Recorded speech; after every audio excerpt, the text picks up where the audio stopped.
우리 함께 하나님의 말씀 보도록 하겠습니다. 오늘 우리에게 주시는 하나님의 말씀은 신약성경 마가복음 4장 35절부터 41절까지의 말씀입니다. 우리 함께 찾으셔서 저와 여러분이 한 절씩 교독하겠습니다. 그날 저물 때에 제자들에게 이르시되 우리가 저편으로 건너가자 하시니 그들이 무리를 떠나 예수를 배에 계신 그대로 모시고 가매 다른 배들도 함께 하더니 큰 광풍이 일어나며 물결이 배에 부딪혀 들어와 배에 가득하게 되었더라. 예수께서는 고물에서 베개를 메고 주무시더니 제자들이 깨우며 이르되 선생님이여 우리가 죽게 된 것을 돌보지 아니하시나이까 하니 예수께서 깨어 바람을 꾸짖으시며 바다더러 이르시되 잠잠하라 고요하라 하시니 바람이 그치고 아주 잔잔하여지더라. 이에 제자들에게 이르시되 어찌하여 이렇게 무서워하느냐 너희가 어찌 믿음이 없느냐 함께 읽겠습니다. 그들이 심히 두려워하여 서로 말하되 그가 누구이기에 바람과 바다도 순종하는가 하였더라. 아멘. 종교개혁이 시작이 되고 그리고 이 종교개혁은 고난의 승리이기도 합니다. 종교개혁과 관련된 메시지는 지난 금요일 G2G 예배 때 한번 말씀을 드렸습니다. 여러분들이 확인해 보시기를 바라고, 이 고난을 이긴, 핍박과 박해의 고난을 이긴 이 종교개혁 기념일에 우리가 계속해서 개혁해가는 주님의 교회가 되기를 바랍니다. 그런 점에서 오늘 우리가 신앙의 기본기 가운데 고난에 대해서 함께 나누는 것은 매우 중요한 일입니다. 고난, 여러분, 이 세상을 살아가는 사람들 가운데 고난 좋아하는 사람은 없습니다. 난 너무 고난이 좋다, 나는 고통이 너무 좋아, 이런 사람들은 하나도 없습니다. 일단 고난이 오면 피곤합니다. 몸도 아프고 마음도 아프고 생각도, 머리가 아픕니다. 힘들고 괴롭고 그리고 인생의 쓴맛도 경험하는 것이 고난입니다. 일단 고난의 바람이 불고 고통이 밀려오기 시작을 하면, 환란이 오게 되면 그 다음에는 우리의 계획도 다 망가지게 됩니다. 계획도 다 무너지게 돼요. 그런데 문제는 예수님을 믿는 성도들에게도 이 고난은 예외가 아니라는 것입니다. 여러분, 이상하지 않습니까? 우리를 구원하셔서 영원한 생명을 주시는 그 하나님 아버지께서 왜 우리를 구원하시고 영원한 사망, 죄로부터 구원하시고 이 땅에서의 그 모든 고난과 환난과 아픔은 면제해 주지 않으시냐는 거예요. 하나님이 정말 우리의 구원자가 되시고 아버지가 되신다면 자식들이 고통 중에 있는 것 안 좋아하실 거 아니에요. 그러면 고난을 조금 감해주거나 아니면 그냥 지나가거나 아니면 아예 고난이 없게 하셔야 되는 거 아니에요. 그런데 예수님을 믿는 성도들 고난이 많습니다. 지금도 고난 중에 이 자리에 앉아 계신 분들 많습니다. 이 고난도 없어지는 고난이 아니라 지긋지긋하게 우리 삶에서 떠나지 않는 고난 가지고 그냥 고난 베개 끌어안고 자는 것처럼 고난 끌어안고 자고 고난과 함께 밥 먹고 그리고 고난과 함께 오늘 이 자리까지 오신 분들 많습니다. 여러분, 왜 우리 하나님은 우리를 사랑하셔서 독생자까지 주셨으면서도 하나님의 자녀들이 고난을 통과하게 하실까요? 우리가 기억해야 될 것은 하나님은 반드시 이유가 있다. 하나님은 우리를 위하신다. 고난은 우리를 위한 것이다 하는 거예요. 그러나 그럼에도 불구하고 막상 고난 당하는 사람은 어렵습니다. 여러분, 왜 하나님은 우리에게 고난을 허락하실까요? 오늘 이 땅을 살아가는 성도들이 고난을 겪고 있다면 그 고난이 우리에게 의미하는 것은 무엇입니까? 전 오늘 여러분들과 함께 이것을 함께 나누려고 합니다. 특별히 오늘 우리가 함께 읽은 본문은 예수님께서 제자들과 함께 바다를 건너가시는 가운데 광풍을 만나 모두가 다 함께 고생하는 장면입니다. 이 본문을 통해서 하나님께서 왜 고난 허락하시는지, 고난의 의미가 무엇인지 함께 살펴보려고 합니다. 여러분, 고난이 무엇입니까? 첫 번째로 고난은 아주 간단하게 예수통입니다. 한번 따라하겠습니다. 고난은 예수통이다. 이 통자가 무슨 통자예요? 아프고 고통통. 고난은 무엇이냐? 예수님 때문에 경험하는 아픔이다. 여러분, 성경에서 바다는 세상을 많이 이야기합니다. 그러니까 이 바다, 세상인 이곳에 갈릴리 바다에 예수님께서 제자들과 함께 배를 타고 건너간다, 우리 인생길을 건너가는 그런 과정을 잘 표현해 주고 있습니다. 그런데 이 바다에서 광풍을 만납니다. 인생의 바다에서, 인생 가운데 광풍과 고난과 고통이 있는 것을 상징해 줍니다. 근데 문제는 여러분, 오늘 본문을 잘 읽어보면 이 모든 고통과 고난이 누구 때문이냐? 예수님 때문이라는 거예요. 여러분, 35절 말씀 함께 볼까요? 그날 저물 때에 제자들에게 이르시되, 누가 말씀하시는 거예요?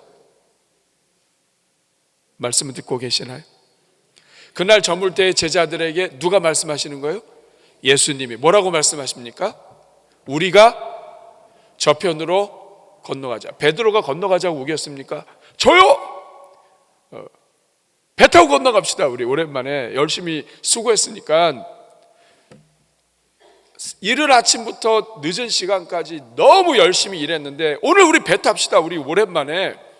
그래서 배를 타고 건너가다 광풍 만난 겁니까?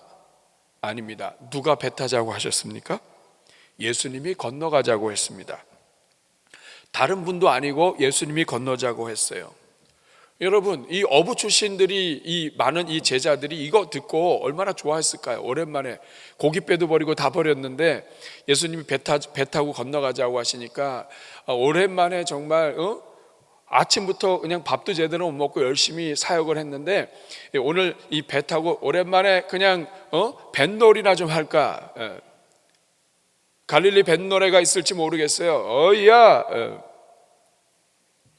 그런데 여러분, 뱃놀이는커녕 느닷없이 광풍을 만났습니다. 36절 보니까 그들이 무리를 떠나 예수를 배에 계신 그대로 모시고 가며 다른 배들도 함께 갔습니다. 제자들의 잘못은 순종했다는 것밖에 없어요. 예수님이 건너가자고 그래서 배 탔습니다. 순종해서 다 갔어요. 그런데 37절 보니까 큰 광풍이 일어나며 물결이 배에 부딪혀 들어와 배에 가득하게 되었더라. 배가 빠지게 됐다는 뜻입니다. 여러분, 광풍 만난 거 누구 때문인가요? 솔직히 예수님 때문이에요.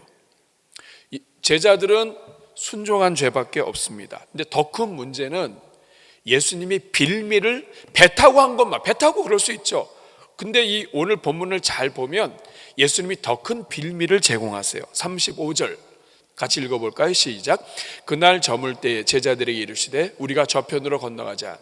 자, 건너가자고 할 때가 어느 시점입니까? 저물 때. 저물 때가 언제예요? 저물 때, 끝까지 저물 때 하시는 분 계세요.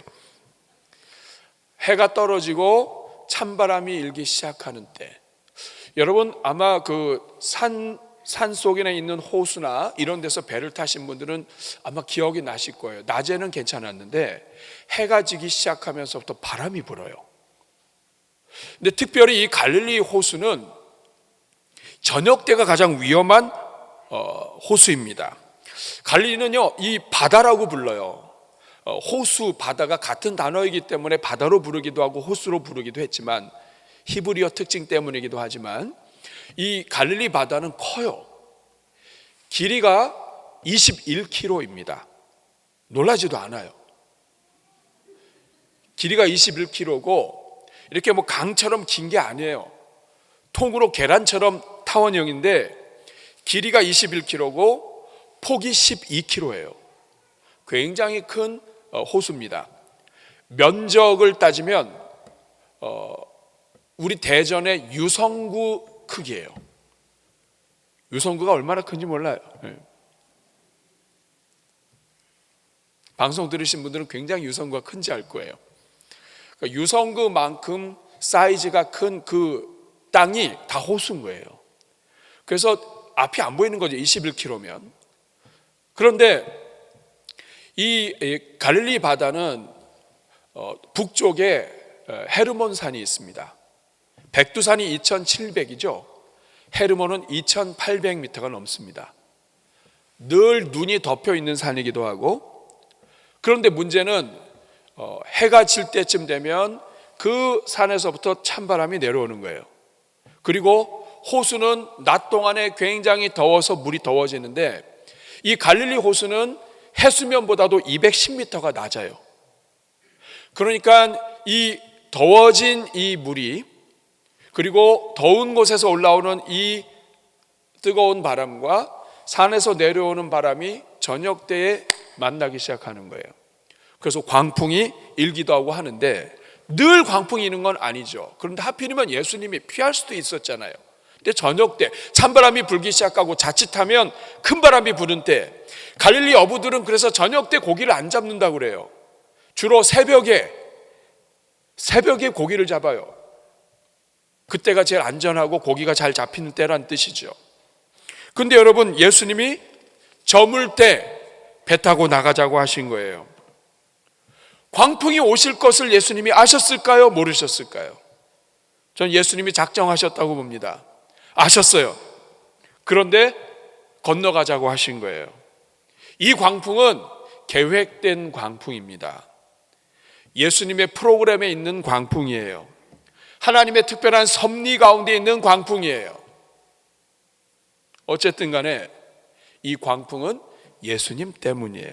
사랑하는 여러분, 이 땅에 우리가 예수님을 믿고 나서부터 우리가 당하는 모든 고난 대부분은 우리 때문에도 있지만 예수통인 경우가 많습니다. 따라하겠습니다. 예수통. 왜냐하면 예수님 믿는 것 때문에 고통받을 때 많아요. 예수님 안 믿었으면 전도 안 해도 되잖아요. 교회에서 새생명 축제한다고 해서 여러분 이름 안 써내도 되잖아요. 전도하는 것 때문에 다른 사람들 눈치 안 봐도 되잖아요.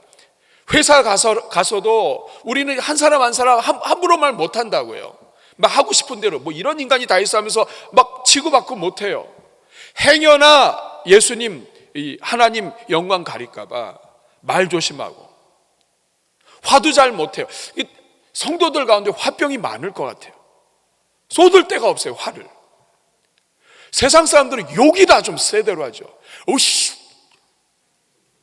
성도들은 할렐루야. 화났죠? 괜찮아. 속은 다 썩었는데.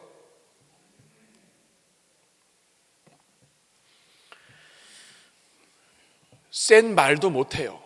물론 성도들 중에는 집에 가서, 교회에서는 거룩하게 말을 하다가 집에 가서는,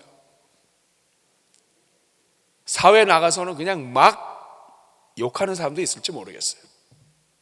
근데 여러분, 대부분의 성도들은 그런 욕 못합니다. 손해봐도 참아야 돼요. 또 세상 사람들도 기독교인인 거 알면 아주 그냥 집요하게 교회 다니시면서 더 손해보라고. 아파도 아프다 소리 못하고, 힘들어도 힘들다 소리 못하고. 그러니까 여러분, 우리 다 예수님 때문에 지금 다 고통 중에 있는 거예요. 예수통 없는 사람 없습니다, 여러분. 우리 장로님들 앞에 있지만 저분들 예수통 많은 분들이에요. 일단 장로님 되고 나면 말도 함부로 못해요. 집사님 때는 막 이렇게 저렇게 얘기했다가, 여기다가 여러분 교회 다니는 것도 만만치 않아요. 주일날 세상 사람들은 하고 싶은 거 다 하고 다니는데 성도들은 교회 나와야 돼요. 여기서 또 예배 드리면서 이렇게 앉아 있어야 돼요. 헌금도 드려야 돼요. 그리고 교회 봉사도 하고 이렇게도 하는데, 봉사도 늦으면 또 늦었다고 뭐라고 그래요. 교회 와서 행복하기만 하면 좋겠는데 때로는 상처도 입습니다. 말 한마디 잘못했다가 상처받기도 하고, 잘했다가 잘못했다가, 하여간 교회 다니면서 어려운 거 많아요. 뿐만 아닙니다. 이 세상 살면서 남들은 그냥 이 세상을 위해서만 살면 되는데 성도는 이 세상을 위해서도 살아야 되지만 하나님 나라를 위해서도 살아야 돼요. 그러니까 이중 국적을 다 가지고 사니까 모두가 다 힘들다고요. 여러분, 이 중에 예수통 없는 사람이 있습니까? 오늘 본문의 제자들도 마찬가지예요. 예수님 안 믿었으면 이 광풍 만나지도 않았어요. 근데 예수님 때문에 광풍 만났어요. 예수 믿는다는 것은 고통이 함께 간다는 것을 이야기합니다. 그래서 사도 바울은 로마서 8장 17절에 이렇게 이야기합니다. 같이 읽습니다. 시작. 자녀이면 또한 상속자 곧 하나님의 상속자요 그리스도와 함께한 상속자니 우리가 그와 함께 영광을 받기 위하여 고난도 함께,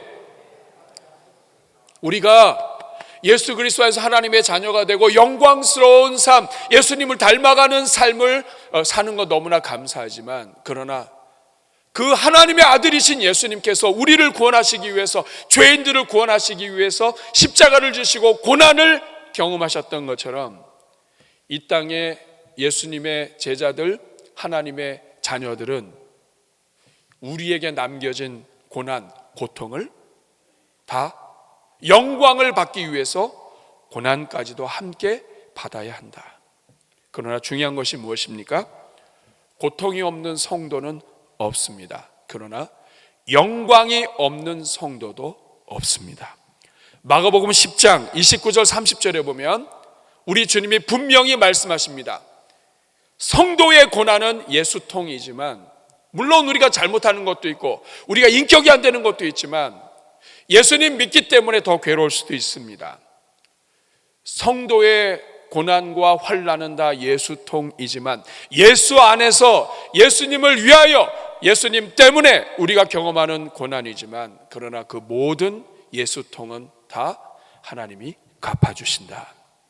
오늘 29절 말씀을 보면 예수께서 이르시되 내가 진실로 너희에게 이르노니 나와 복음을 위하여 집이나 형제나 자매나 어머니나 아버지나 자식이나 전토를 버린 자는, 버렸다는 것은 다 버렸다는 뜻이 아니라 하나님 때문에 우선순위에서 밀려난 걸 이야기합니다. 실제로 버리기도 하고 떠나기도 하고 하나님 때문에 때로는 손해보기도 하고 이런 모든 것들을 한 사람은 30절에 현세에 있어 집과 형제와 자매와 어머니와 자식과 전토를 100배나 받되, 이 100배라고 하는 것은 완전수입니다. 하나님이 완전하게 갚아주신다. 박해를 겸하여 받고 내세의 영생을 받지 못할 자가 없느니라. 사랑하는 성도 여러분, 우리의 모든 고난은 예수통이지만 그 모든 예수통은 하나님이 갚아주십니다. 이것을 기억하시기를 축복합니다. 두 번째, 성도의 고난은 예수통일 뿐만 아니라 한계통입니다. 따라하겠습니다. 한계통. 한 계통이 아니라 한계를 만나서 경험하는 아픔이라 이 말이에요. 여러분, 고난은 우리의 한계를 경험하게 합니다. 하나님은 우리에게 고난을 통해서 우리의 한계를 경험하게 하고 그 한계 속에서 하나님을 만나고 한계를 넓히고 지경을 넓히게 하십니다. 본문의 제자들 가운데 상당수가 어부들이었습니다. 평생 고기 잡던 사람들이고 광풍 나름대로 경험했던 사람들입니다. 그런데 이날 밤에 이 광풍은 자기들의 능력 경험으로 안 되는 광풍입니다. 질적으로 달랐습니다. 제자들, 이 갈릴리에서 잔표가 굵었던 사람들이 두려움이 엄습했습니다. 죽을 수 있겠구나. 여러분, 고난 속에서, 질병 속에서, 아픔 속에서 우리가 경험하는 것은 한계고 한계 속에서 우리는 이러다 죽을 수 있겠구나 하는 것입니다. 고난은 한계를 경험하게 합니다. 육체적인 한계뿐만 아니라 감정의 한계도 경험합니다. 고난은 우리로 하여금 그 한계의 선을 왔다 갔다 하게 합니다. 여러분, 처음에 질병이 걸리고 하면 그 질병 붙잡고 하나님 나아갑니다. 가족들도 같이 기도합니다. 가족이 아프면 사랑으로 버티고 또 믿음으로 버팁니다. 그런데 기간이 길어지면, 더 심해지면 이제는 한계에 도달하게 됩니다. 그때부터는 마음이 바뀌어요. 가족이 미워지기 시작해요. 원망이 나오게 돼요. 남편은 아내를, 아내는 남편을, 부모는 자식을, 자식은 부모를. 아픈 것을 참는 것도 한계가 있고 아픈 사람 곁에서 돌보는 것도 한계가 있습니다. 여러분, 질병 가운데 있는 사람들, 고난 중에 있는 사람들을 위하여 기도해 줘야 합니다. 그 이유는 그들은 한계를 경험하고 있기 때문입니다.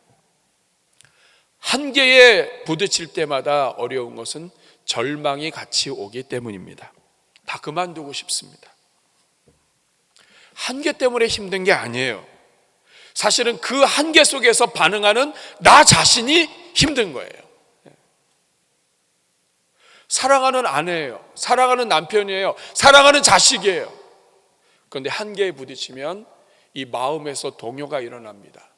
사랑하는 사람인데 미워요. 너무 불쌍한데 원망스러워요. 내가 이 정도밖에 안 된다고 하는 것 때문에 아파요. 내가 이것밖에 안 되는구나. 무력감을 경험하고요. 그래서 더 괴롭습니다. 자기 때문에 고생하는 아내, 남편, 그리고 힘들어하는 가족들을 보면 다 끝내고 싶어요. 뭉클해요. 어떻게 해서든지 일어나 보려고 하지만 그게 내 힘으로 안 돼요. 환경도 문제지만 나도, 내 마음도 통제가 안 돼요. 사람들도 싫게 돼요. 지나가는 말, 전에는 그냥 나도, 나 자신도 모르게 그냥 했던 말, 하나님이 도와주니까 조금만 기다려요. 나도 그런 말 했었는데 막상 고난이 오래되고 나서는 누군가가 이렇게 얘기하면 그 짜증이 나요. 네가 고난을 아냐고, 네가 내 마음 아냐고, 뭘 안다고 이렇게 한마디를 함부로 해.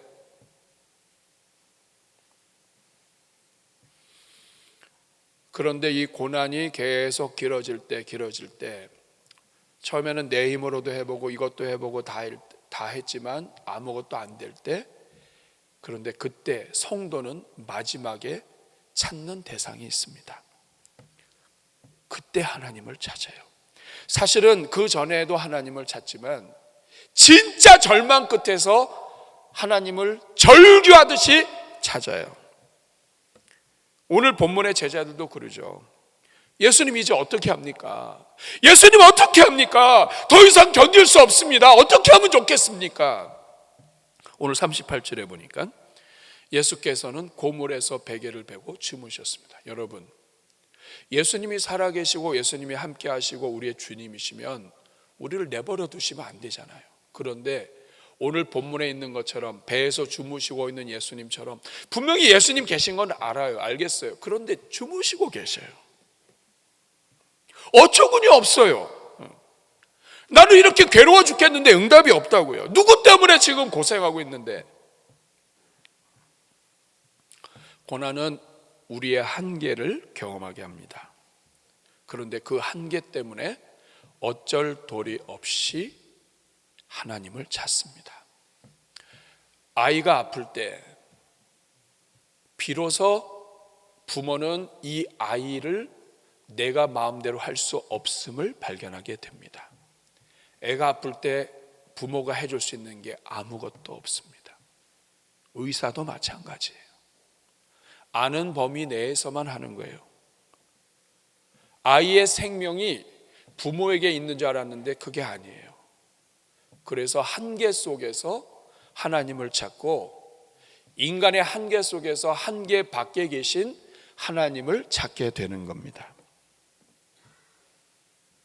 그래서 고난, 고통은 한계를 부딪히게 하는 한계통이고 그 한계 끝에서 하나님을 찾게 하는 하나님의 섭리이기도 합니다. 고난이 길수록 한계 속에 버티는 게 길어져요. 좀 제발 일찍 응답하시면 좋겠는데 주무시는 만큼 기다리시는 만큼 우리가 정말 갈급해서 우리가 죽게 된 것을 지금 모르시나이까 해서 우리 주님을 정말 간절하게 깨우기 전까지 우리는 계속 고난이 길어집니다. 그런데 하나님은 이것 속에서 우리의 한계를 넓힐 뿐만 아니라 우리의 인내를 키우십니다. 야고보서 1장 2절부터 4절 말씀을 보면 내 형제들아 너희가 여러 가지 시험, 시련, 인생의 고통, 믿음 때문에 경험하는 온갖 종류의 환난을 당하거든 온전히 기쁘게 여기라. 3절 왜냐하면 너희 믿음의 시련이 인내를 만들어내는 줄 알미라. 여러분 참 신기한 거는요, 오늘 이제 죽을 것 같았어요. 나 이제 더 이상 못 버텨. 나 오늘이 끝이야. 그리고 잠을 자면 또 하루가 또 시작이 돼요. 그럼 또 하루 살면서 나 이제 오늘 끝이야. 그래서 그 다음날 또 하루를 경험하면 또 해요. 인내는 버티는 만큼 늘어나요. 인내는 견디는 만큼 확장이 돼요. 그리고 4절 이렇게 하나님이 인내시키는 이유는 인내를 온전히 이루라. 이는 너희로 온전하고 구비하여 조금도 부족함이 없게 하려 함이라. 인내할 때 하나님은 우리를 온전함으로 만들어 주십니다. 한계를 경험하면서 생각이 열리고 우리가 온전하게 예수님을 닮아가고 그러면서 진짜 하나님이 계시고 하나님밖에 없다는 것을 인정하게 돼요. 그래서 고린도후서 12장 10절에 사도 바울은 이렇게 이야기합니다. 그러므로 내가 그리스도를 위하여 약한 것들과 능력과 궁핍과 박해와 곤고를 기뻐하노니 이는 내가 약한 그때의 강함이라. 내가 강해야만 내가 살 수 있고 내가 강해야만 내 가족을 지킬 수 있다고 생각했는데 그게 아닌 거예요. 내가 아무것도 능력이 없고 아무것도 할 수 없고 다 망하고 모든 것이 끝난 그때에 하나님 앞에 두 손 들고 하나님이 주인이십니다 고백했는데 내가 가장 바닥으로 떨어지고 약한 그때 가장 강하신 하나님이 오른손으로 잡아주신다 이 말이에요. 그러니까 내가 가장 약할 때 강하다. 내가 강할 때도 강하고 약할 때도 강하게 하시는 하나님이 계시는 것을 경험하게 됩니다. 사랑하는 여러분, 오늘 본문의 제자들도 한계에 다다랐을 때 예수님을 찾습니다. 오늘 39절 예수님을 찾았더니 예수님께서 깨어서 바람을 꾸짖으시며 바다더러 이르시되 잠잠하라 고요하라 하시니 바람이 그치고 아주 잔잔하여 지더라. 고난은 한계통입니다. 한계를 경험하면서 주님을 찾을 때 하나님을 만나도록 인도하는 한계통입니다. 지혜로운 사람은 큰 환난 전에 하나님 앞에 엎드리는 사람이요, 끝까지 버티는 사람은 한계는 늘어나긴 하겠지만 그만큼 고생할 수도 있습니다. 이것이 고난입니다. 세 번째, 고난은 성장통입니다. 한번 저를 따라해 주시기 바랍니다. 고난은 예수통이다. 고난은 한계통이다. 그리고 세 번째, 고난은 성장통이다. 성장통은 성장하면서 겪는 아픔을 이야기합니다. 어린아이들이 키가 자라면서 성장통이 생깁니다. 보통은 여러 가지 이유들이 있겠지만 자라가면서 너무 열심히 해서 무리해서도 성장통이 있겠지만 뼈가 자라는 속도와 근육이 자라는 속도가 달라서 성장통이 생긴다고도 말합니다만 이 성장통은 분명한 것은 성장하는 동안에 생기는 통증인데 일반적으로는 아픈 만큼 성숙하다고. 우리가 성장하면서 겪는 아픔, 그런데 그 아픔이 있을 때에 통증 때문에 더 성장하게 된다는 것을 가리키는 말 중에 하나입니다. 여러분, 신앙생활 가운데 우리가 경험하는 모든 고통은 다 성장통입니다. 이 말은 하나님이 우리에게 허락하신 모든 고통은 다 우리를 성장시킨다는 뜻입니다. 오늘 본문의 제자들도 그렇습니다. 38절 보면 제자들이 예수님을 만나기 전과 만난 후에 달라집니다. 이 제자들은 예수님을 뭐라고 부르냐면 38절에 예수께서 고물에서 베개를 베고 주무시더니 제자들이 깨우며 이르되 선생님이여 우리가 죽게 된 것을 모르십니까?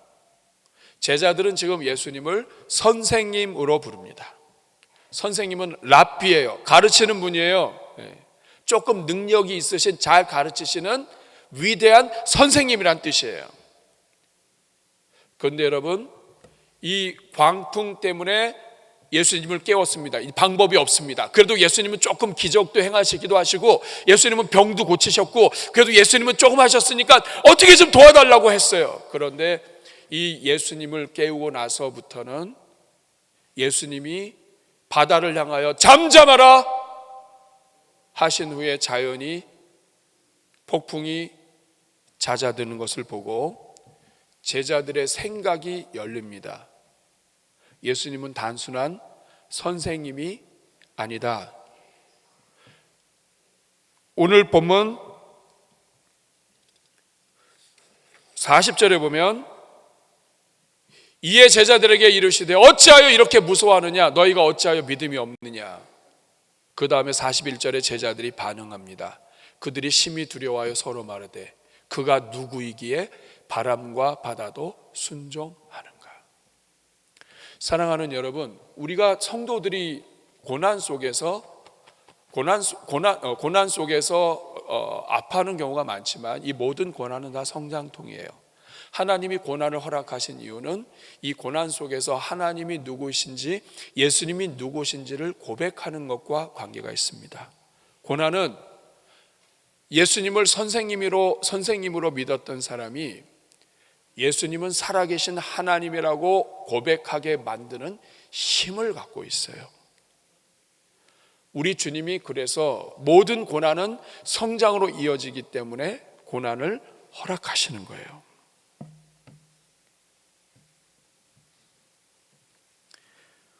오늘 본문에서 이 제자들 눈이 열립니다. 그저 도움이 되는 분, 기적을 좀 행하시는 분이었습니다. 그런데 이 고난 속에서 역사하시는 하나님을 보면서 그들의 생각이 바뀝니다. 예수님은 하나님이시구나. 자연 통제가 안 되는 것까지 통제하시는 분이시구나. 능력의 하나님이시구나. 그리고 그 예수님이 같은 배에 계시다는 것을 알면서 처음부터 같이 계셨던 분이시구나. 우리 인생의 어떤 고난도 그분을 함께하고 계시는구나. 은혜가 많으시고 사랑이 많으신 분이시구나. 그래서 여러분, 성경에 있는 인물들은 다 고난을 통해서 하나님을 만납니다. 시편 119편 67절 보면 같이 읽습니다. 고난 당하기 전에는 내가 그릇 행하였더니 이제는 주의 말씀을 지키나이다. 고난 당하기 전에는 하나님 말씀 대충 지키는 척 했어요. 그런데 고난 당하고 난 후에는 말씀을 향한 태도가 바뀝니다. 하나님 살아계셔요. 이 말씀대로 살지 않으면 문제가 생깁니다. 시편 119편 71절에 이렇게 고백합니다. 고난 당한 것이 내게 유익이라 이로 인하여 내가 주의 율례를 배우게 되었나이다. 모든 고난은 유익입니다.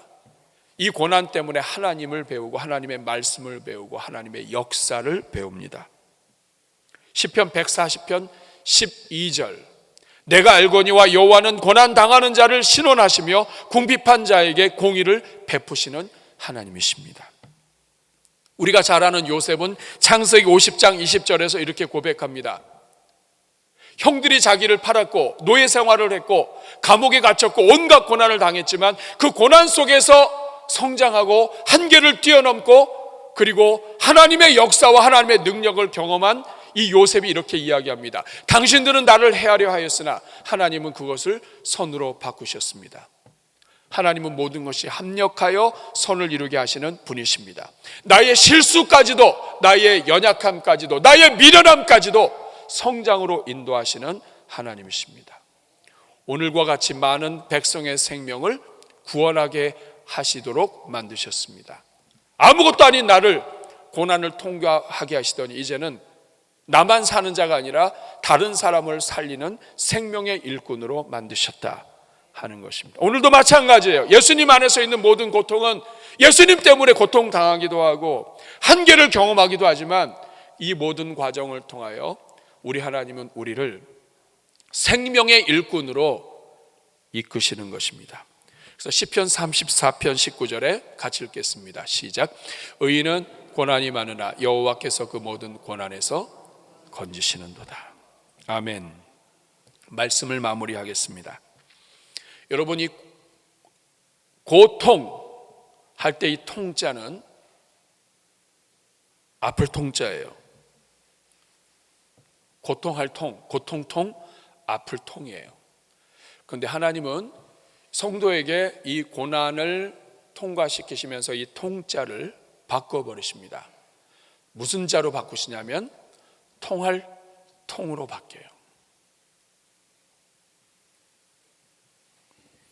아픔을 경험하고 나면 그 다음에는 이 고통 통자가 바뀝니다. 통할 통으로 바뀌어요. 암에 걸려서 고생하던 분이 암을 지나면서 이 통자가 고통 통자에서 통할 통으로 바뀌어요. 그전에는 암 환자들 보면 그냥 아유 힘들겠구나 이 정도만 생각했다면 내가 암에 걸리고 나서부터는 그 다음부터는 통자가 바뀌어요. 암으로 고생하는 사람 보면 뭉클합니다. 저 사람 얼마나 힘들까? 얼마나 어려울까? 밥을 굶어 본 사람은 다른 사람의 밥 굶는 것을 보면 통합니다. 여러분, 하나님께서 왜 우리 성도들에게 고난을 주십니까? 우리는 예수님 믿고 구원받았지만 아직 교회 바깥에는 죄와 사망 가운데 있는 수많은 영혼들이 있습니다. 하나님은 우리가 그들과 마음이 통하기를 원하시는 거예요. 고난이 없이 교회 바깥에 있는 아픈 사람들 통할 수 있습니까? 내가 고난 당하지 않고 세상 가운데 실패한 사람들 통할 수 있습니까? 하나님이 성도들에게, 자식들에게 독생자를 통해 구원해 놓으시고도 영원한 생명 주시고도 고난 주시는 것은 구원해야 될 영혼들, 통해야 될 영혼들이 있기 때문이에요. 그들을 가서 끌어안고 그들을 향해서 기다리면서 한 영혼이 돌아올 때 끌어안는 아버지의 마음도 통하고. 여러분, 사무엘상 22장 1절 2절을 보면 다윗의 왕국이 어떻게 세워지는지 알려줍니다. 1절 보니까 그러므로 다윗이 그곳을 떠나 아둘람 굴로 도망하며 그의 형제와 아버지의 온 집이 듣고 그리로 내려가서 그에게 이르렀는데 2절에 다윗 왕국의 기초가 된 사람들이 누군지 보십시오. 환난당한 모든 자와 빚진 모든 자와 마음이 원통한 자가 다 그에게로 모였다. 여러분, 환난당한 사람은 다윗이 환난당했고요, 빚진 자, 마음이 원통한 자, 사랑의 빚을 지어서 살아남긴 했지만 나 때문에 다른 사람들이 죽고 원통한 모든 사람들, 이건 다윗의 심장이에요. 근데 이러한 사람들이 다 다윗에게 모입니다. 왜 이 사람들이 모입니까? 다윗과 통하는 거예요. 다른 사람들은 몰라줘도 다윗은 알아주는 거예요. 근데 놀라운 일은 이런 사람들을 기초로 하나님은 다윗의 왕국을 세우십니다. 그래서 여러분, 고난은 우리의 모든 통증 통자를 통할 통으로 바꿉니다. 예수통은 예수님과 통하는 문이 됩니다. 고난을 통해서 예수님의 마음을 배워요. 고난을 통해서 그 고난 속에서도 우리를 지키시고 보호하시는, 끝까지 사랑하시는 예수님을, 그 예수님의 마음을 보게 됩니다. 고난 속에서 끝까지 하나님 원망하며 하는 이런 모든 영혼들을 보시면서도 끝까지 기다리시는 아버지의 마음을 깨닫게 되고 통하게 됩니다. 한계통은 나의 한계를 알고 한계 밖으로 넘어가는 한계 밖의 문을 통하는 문이 됩니다. 성장통은 성장으로 통하는 문이 됩니다. 모든 고난은 문이 되는 것입니다. 얼마 전에 목사님 한 분이 이런 표현을 하셨습니다. 행사에서 야생화는 아무데나 핀다. 여러분, 야생화는 바람 부는데 아무데나 피죠. 아무데나 꽃씨가 떨어지고, 그러나 아무렇게나 피지 않는다. 볼품 없어 보이는 이 야생화 씨앗, 때로는 원하지 않는데 바람 불어가지고 나는 좀 좋은 땅에 심기고 싶고 아름다운 땅에 심기고 싶고 내가 원하는 대로 하고 싶고, 근데 바람이 불어서 사람 잘못 만나서 말바람, 사람 생각바람, 시대바람, 부모 잘못 만나서 관계바람, 아무데나 떨어져요. 내가 원하지 않는데 떨어진다고요. 그러나 아무데나 떨어졌다 할지라도 야생화가 필 때는 아무렇게나 피지 않는다. 그 어떤 꽃도 꽃이 필 때는 아무데나 떨어졌다고 해서 아무렇게 피는 게 아니라 창조주의 손길에 따라, 창조주의 계획에 따라, 하나님의 그 빚으신 아름다움에 따라 꽃이 핍니다. 하물며 사람입니까?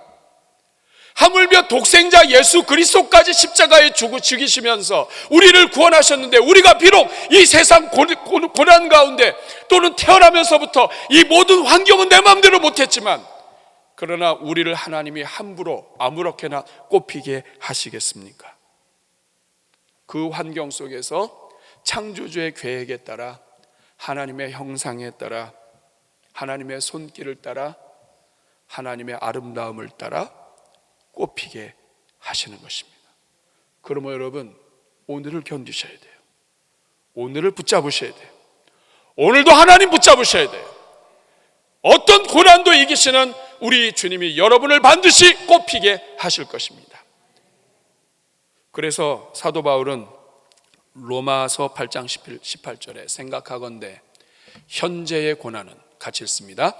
장차 우리에게 나타날 영광과 좋게 비교할 수 없도다. 현재의 고난은, 어떤 고난이라도 장차 우리에게 나타날 영광과 좋게 비교할 수 없도다. 이 주님 붙잡고 오늘도 믿음으로 승리하는 주의 동들 되시기를 축복합니다. 우리 한번 가슴에 손 얹고 같이 한번 기도하겠습니다. 여러분, 고난 중에 있다면 하나님, 이 고난은 예수통이고, 이 고난은 한계통이고, 그리고 이 고난은 성장통입니다. 어떤 고난도 버리지 않으시고 꽃이 피게 하시는 주님, 잘 견디게 하시고 우리를 성장시키시는 주님 만나게 하여 주옵소서. 원망하지 말게 하시고 주님 바라보게 하여 주옵소서. 우리를 성장시키시는 그 주님의 손길을 보게 하옵소서. 그래서 사막에서, 길가에서 하나님 아름다운 꽃으로 다시 피어나게 하여 주옵소서. 우리 오늘 말씀 생각하면서 우리 주님 앞에 결단과 다짐의 기도 올려드릴 때 저를 따라해 주시기 바랍니다. 주여 은혜를 주옵소서. 주여 은혜를 주옵소서. 우리 같이 주여 한번 부르고 기도합니다. 주여 은혜로우시고 자비로우신 아버지 하나님, 우리가 무엇이건대 주님께서 우리를 사랑하시고 우리와 함께 하십니까? 고난 속에서 꽃을 피우시는 하나님, 오히려 고난이 있었기 때문에 더 꽃이 아름답게 하시는 하나님, 주변이 사막이기 때문에, 주변이 광야이기 때문에 우리의 꽃을 더 아름답게 하시는 하나님, 주의 종들 하나님, 고난을 통하여 꽃이 피어지게 하시고 꽃밭이 되게 하시고 하나님 나라의 숲이 되게 하여 주옵소서. 자비로우신 주님, 이 시간 육체의 질병과 인생의 고난 가운데 있는 성도들을 축복합니다. 예수님 안에서 경험하는 모든 고난들, 우리 주님 만나게 하는 고난 되게 하시고, 예수님 안에서 예수님 닮아가며 하나님 마음 배워가는 고난 되게 하여 주옵소서. 한 영혼도 빠짐없이 꽃을 피우고 하나님의 아름다움을 나타내는 종들 되게 해 주옵소서. 오늘도 견딜 힘을 주시기를 바라옵고 예수님의 이름으로 축복하며 기도하옵나이다.